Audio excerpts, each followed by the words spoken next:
లేచిన వెంటనే అందరూ నిలబడాలి. నిలబడిన తర్వాత జనగణమన పాట పాడతాం. ఆ పాట పూర్తి అయ్యేదాకా నిలబడే ఉండాలి. అయిన తర్వాత కూర్చొని తదుపరి కార్యక్రమం చేసుకున్నాం. Thank you.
మనకి చాలా పండుగలు ఉన్నాయి. సంక్రాంతి, దసరా ఉంది, క్రిస్మస్ ఉంది, రంజాన్ ఉంది. చాలా అంటే రకరకాల జాతులు, రకరకాల మతాలు, 28 రాష్ట్రాలు, 8 కేంద్ర పాలిత ప్రాంతాలు ఉన్నాయి. మనం 36 యూనిట్స్ కన్నింటి కలిపి ఇది పండుగ. అంటే చిన్న లేదు, పెద్ద లేదు, ఈ కులం లేదు, ఆ కులం లేదు, ఈ మాత్రం లేదు, ఆ మాత్రం లేదు. ఇక్కడ పుట్టిన ప్రతి వారికి, ఇక్కడ వచ్చి ఇండియన్స్గా మారిన ప్రతి వారికి కూడా అంటే చిన్నపిల్లలకు కాదు, పెద్దవాళ్ళకి కాదు, ఆడవాళ్ళకి కాదు, మగవాళ్ళకి కాదు, సర్వజనుల పండగ భారతదేశంలో. ఇంకొక విశేషం ఏంటంటే ఇదే రోజు ఆస్ట్రేలియాకి స్వాతంత్రం వచ్చింది. అది 2వ దేశం ఈరోజు జరుపుకునేది. అది కూడా ఒక సంతోషకరమైన. మా అమ్మాయి చెప్పింది ఈరోజే మా స్వాతంత్ర దినోత్సవం ఉన్నానని. కాబట్టి మనకి చిన్న ఇదేంటంటే మనిషి అంటే చిన్న ప్రాబ్లం ఏంటంటే మేమిద్దరం లోపల కొనుక్కుంటాం, బయటకు వచ్చి ఇద్దరం ఒకటిగా ఉంటాం. అంటే ఒక జంతువు అంత తొందరగా పోటాడుకోవచ్చు. కానీ మనం నేర్చుకోవాల్సింది ఏంటంటే వృక్షం మాత్రం ఒక వృక్షం ఇంకొక వృక్షాన్ని అస్సలు చంపదు, అస్సలు తిట్టదు. అది చాలా చాలా దాని వృద్ధికి ఇది, దీని వృద్ధికి అది. అవి సంతోషంగా హాయిగా. అడవి అంటే అదే. అడవి అంటే మనం భయంకరం అనుకుంటాం, భయంకరంగా నిశ్చింతగా ఉండేది. అంటే ప్రాణి వృక్షం అనేది ఇంకొక వృక్షాన్ని బతకనిస్తుంది, ఇంకొక వృక్షాన్ని పెంపొందించేట్టుగా చేస్తుంది. మనం కూడా దీన్ని కొంచెం నేర్చుకుంటే మనకి జ్ఞానం లేదంటే మన జ్ఞానం ఎక్కువైంది. ఆ ఎక్కువైన జ్ఞానంతో మనకేమవుతుందంటే కొద్దిగా ఎప్పుడైతే కాస్త డబ్బు, కాస్త పరపతి, కాస్త ఇది వచ్చిన తర్వాత తెలియకుండా అహంకారం వచ్చేస్తాయి అనుమానం ఇద్దరి గురించి. కానీ తెలియాల్సింది ఒకటేనండి, మనం పీల్చే గాలి ఒకటి. పిచ్చగాడి కాడి నుంచి రాష్ట్రపతి దాకా కూడా తినే తిండి ఒకటి, తాగే నీళ్లు ఒకటి. ఈ 3 తప్ప మనకి ఏది అవసరం. కానీ ఈ 3 అందరికీ భగవంతుడు ఇచ్చాడు. కాబట్టి ఈ మిగతా ఏది మనకు అవసరం లేదు. అనవసరమైన వాటిని తగిలించుకొని దానికి మనం లింక్ అయ్యి అహంకారంతో మనం ఈ రకంగా తయారవడానికి కారణం. కాబట్టి దయచేసి నేను చెప్పేది ఏమీ లేదు.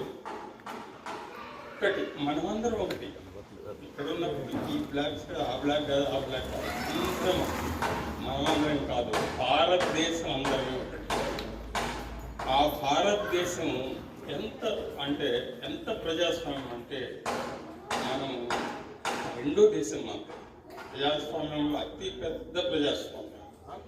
ఈరోజు 47 స్వతంత్రం దినోత్సవానికి ఈరోజు తేడా ఏంటంటే మన రచయితలు రచించిన, మనం తయారు చేసుకున్న లిఖిత రాజ్యాంగంతో మనం పరిపాలించుకునే రోజు మొదలైంది ఈరోజు.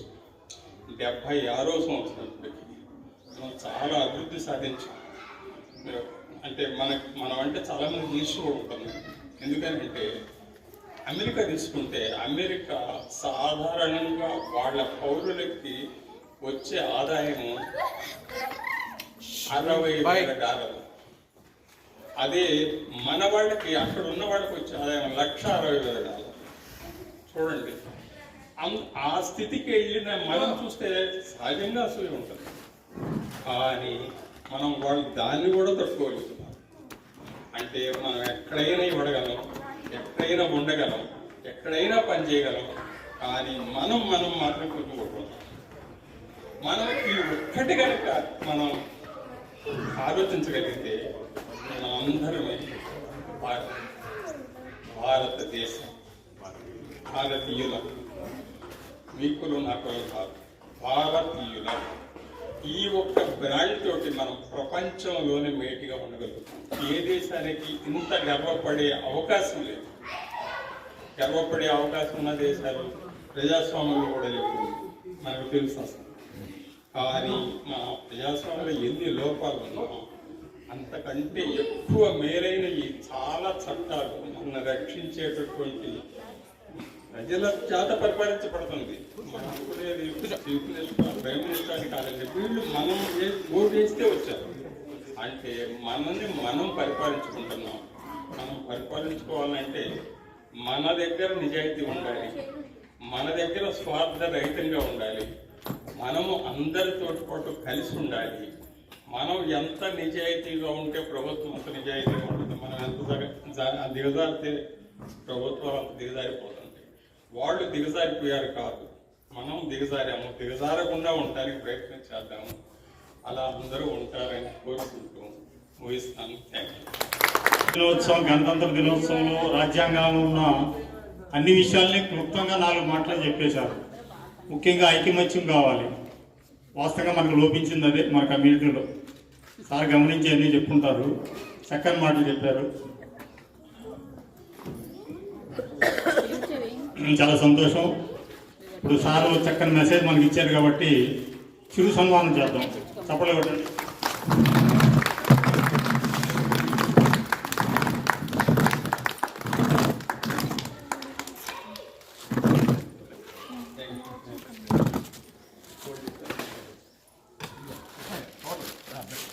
చాలా సంతోషం, మంచి మాటలు చెప్పారు. ప్రతి పండుగలో కొంత డెవలప్మెంట్ కనపడుతుంది మనకి. ప్రతి దాంట్లో కొంత మార్పు రావాలి. ఎవరికాళ్ళు బిగించుకుని నిలవలో కూర్చోవడం కాదు. ఇది అందరికి సంబంధించిన పండుగలు. ఏ పండుగ జరిగినా, అది గుడిగడి అయినా, ఇండిపెండెన్స్ డే అయినా సరే, ఇవన్నీ జాతీయ పండుగలు 2, మిగిలిన మన సొంత పండుగలు. ఆ పండుగ నాది, ఈ పండుగ నాది అని వ్యత్యాసం మన కమ్యూనిటీలో ఎక్కడ కనపడకూడదు. అది నా భవిష్యత్తు వాస్తవంగా. అన్ని పండుగలు మనయే. అన్ని నేను పండుగ చేస్తుంటే మీరు రావాలి, మీరు అందరూ చేస్తే మేము రావాలి. ఒక యూనిటీ ఉండి సభ కలగా కనపడితే చూసి వాళ్ళ కింద ఇక్కడ అంత ఐక్యతగా ఉంటున్నారు వీళ్ళు, మనం ఏదైనా తిప్పలు పడి ఇక్కడ ప్లాట్ కొనుక్కోకుండా ఆలోచన రావాలి అందరికీ. మొదటి నుంచి ఇక్కడ కోరుకునేది అదే. మేమంటే వివరం చెప్తున్నాం, సార్ క్లుప్తంగా చక్కగా వివరం చెప్పారు. అన్నీ మనకి దేవుడు ఫ్రీగా ఇచ్చాడు. సత్యనపల్లి టౌన్లో ఉన్న పొల్యూషన్ కంటే మనం ఇక్కడ ఉన్న పొల్యూషన్ 80 రెట్లు అధికంగా ఉంది. మనకి లెస్లో ఉన్నాం మనం, తక్కువలో. సత్యనపల్లి టౌన్లో భయంకరమైన పొల్యూషన్ మనకి. ఇక్కడ పొల్యూషన్ లేదు మనకి, ఒక 10% ఉంది. హ్యాపీగా ఉన్నాం. అనేకమైన రోగాలు మనకి హీల్ అవుతూ ఉంటాయి. మనకు తెలియకుండానే మన శరీరంలో మార్పులు జరుగుతూ ఉంటాయి. అన్నీ మనం గమనించుకోలేం, కానీ పోల్చుకుంటే తెలుస్తుంది ఇవన్నీ. ఇప్పుడు నాకంటే వివరంగా చెప్పాల్సిన పెద్దలు ఉన్నారు కాబట్టి తదుపరి మీరు ఎవరైనా మాట్లాడగలిగితే రండి, లేదంటే ఇంకా మాట్లాడే 2-3 ఉన్నారు. మీరు ఎవరైనా మాట్లాడగలిగితే 2 ముక్కలు ఈ గణతంత్ర దినోత్సవం గురించి కానీ మన కమ్యూనిటీలో చేసుకోవాల్సిన పరిస్థితులు, పద్ధతుల గురించి చెప్పగలిగినా పర్వాలేదు. ఆడవాళ్ళు కానీ మగవాళ్ళు కానీ ఎవరు భయపడక్కర్లేదు. వెనకాల మేము ఉంటాం, రండి.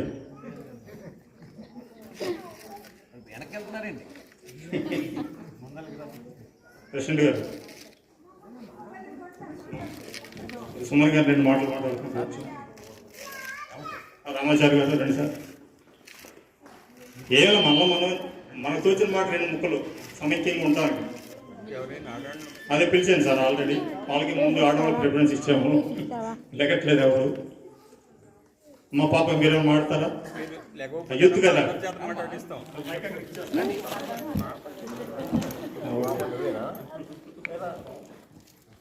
సుమన్ గారిని మాట్లాడవలసిందిగా కోరుతున్నాము. ముందుగా అందరికీ గణతంత్ర దినోత్సవ శుభాకాంక్షలు.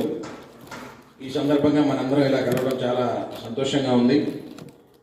సార్ చెప్పినట్టు అఫ్కోర్స్ మనందరం ఎప్పుడు అనుకుంటాం అందరం కలిసి ఉందాం, కలిసి చేసుకుందాం అని చెప్పి.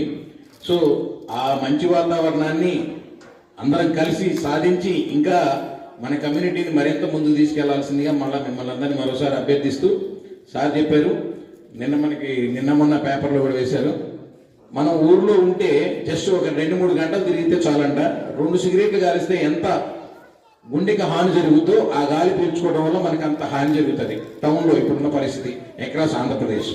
కానీ మన టౌన్షిప్లో మనకి చాలా మంచి వాతావరణం ఉంది. అంటే సిగరెట్ అలవాటు లేకుండా వల్ల కాల్చుకోకుండా పరిస్థితి అక్కడ. ఇక్కడ ఏంటంటే మన గుండె ఆరోగ్యం కూడా మెరుగుపడడానికి చాలా మంచి అవకాశాలు ఉన్నాయి. తర్వాత ఇంకో చిన్న విషయం చెప్దాం అనుకుంటున్నా. ఎప్పుడైతే స్వతంత్రం రాలేదో అప్పుడు మనందరికీ కూడా ఒకటే సమస్య, భారతీయులందరికీ మనం ఎలాగైనా స్వతంత్రం సాధించుకోవాలి అని. ఆ సమస్య ముందు మిగిలిన కులం, మతం, జాతి, వర్గం ఇవన్నీ కూడా పక్కన పెట్టి అప్పుడు అందరు కలిసి పోరాడారు. పోరాటం వల్లే మనం ఈ స్వాతంత్రం సంపాదించుకోగలిగాం. స్వాతంత్రం సంపాదించుకున్న తర్వాత ఎందుకో తెలియదు ఈ కుల మతాలు కానీ వర్గ వైషమ్యాలు కానీ మెల్లమెల్లగా పెరుగుతూ ఉన్నాయి. సో ఇప్పుడు చదువుకున్న పిల్లలందరూ మీకు మేము చెప్పేంత ఇది కాదు, ఇంకా మీకు బాగా చదువుకున్నారు కాబట్టి మీకు బాగా తెలుసు.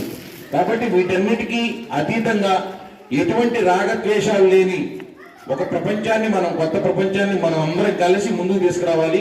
అంటే అందరూ అనుకుంటారు నేనేం చేయగలను, కానీ ప్రతి ఒక్కరు చేయగలరు. సార్ చెప్పారు దిగజారటం అనేది మిగిలినది ఏంటంటే ఒక వ్యక్తి దిగజారితే ఓ దేశం దిగజారినట్టే.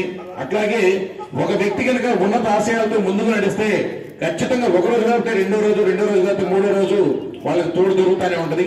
కాబట్టి మనకి ఈ స్వాతంత్రం అయాచితంగా వచ్చిందని మాత్రం దయచేసి ఎవరు భావించకుండా ఈ స్వాతంత్రాన్ని మనందరం కూడా పరిపూర్ణంగా ఉపయోగించుకొని మన ఎదుగుదలకు, అలాగే మన భారతదేశం ఎదుగుదలకు, అంటే ఎదుగుదల అంటే in the sense not financially, అన్ని రకాలుగా మనం అందరం కలిసి ఉండడానికి, ఇంకా మరిన్ని మంచి కార్యక్రమాలు చేసుకోవడానికి, అట్లాగే మన కమ్యూనిటీ కూడా ఇంకా పురోభివృద్ధి సాధించాలి, ఇంకా ఎక్కువ మంది రావాలి, ఇంకా ఇట్లాంటి పండుగలు చాలా మరిన్ని మనం గొప్పగా చేసుకోవాలని మరొకసారి ఆకాంక్షిస్తూ ఈ అవకాశం ఇచ్చిన మీ అందరికీ మనస్ఫూర్తిగా ధన్యవాదాలు తెలియజేసుకుంటూ థ్యాంక్ యూ అండి. Thank you so much. ఏదైనా ఒక అకేషన్ ఉన్నప్పుడు పిలవగానే అందరూ రావాలి. కుర్చీలన్నీ నిండాలి. 30 మన ఉన్నాయి. మన రాజ్యాంగం రచించారు అని చెప్తారు కదా, ఆ రాజ్యాంగం రచించింది అంబేద్కర్. ఆయన ఆ రోజు రాసిన సూత్రాల నుంచి ఇవాళ జైళ్ళలో నుంచి బయటకు వచ్చినా, ఒక పనులు జరిగినా, ఎవరు జరిగినా ఆ అంబేద్కర్ మాత్రం ఎవరు తలుచుకోరు. ఒకసారి ఆయన జీవిత చరిత్ర పుస్తకాలు తీసుకుని అందరూ చదవండి. జీటీవీలోనో దేంట్లోనో వస్తుంది, ఆ నాటకం చూడండి. వాళ్ళు ఎన్ని కష్టాలు పడి చదువుకుని పైకి వచ్చారు, ఎంత స్థాయికి ఎదిగారు. తర్వాత ఇవాళ కూడా మనం తలుచుకుని ఆచరించే ధర్మాలని, రాజ్యాంగాన్ని ఎలా నిర్మించగలిగారు అనేది మనకు తెలుస్తుంది. ఆయనకి నివాళులు అర్పిస్తాం. అంటే అంతా లిఖిత మాట అందరూ వచ్చింటే ఇక సత్తంగా చెప్పేవాళ్ళు వినేవాళ్ళు.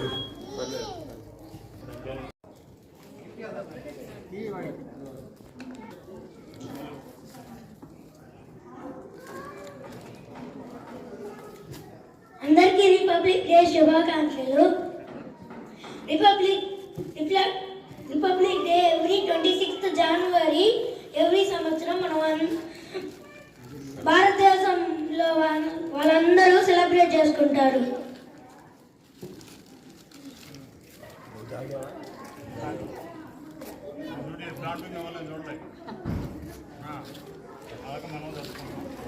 అలాగే మనం కూడా జరుపుకుంటున్నాం. ఇది మన 76వ జరుపుకోవటం. అంబేద్కర్ నాయకత్వం రాశారు.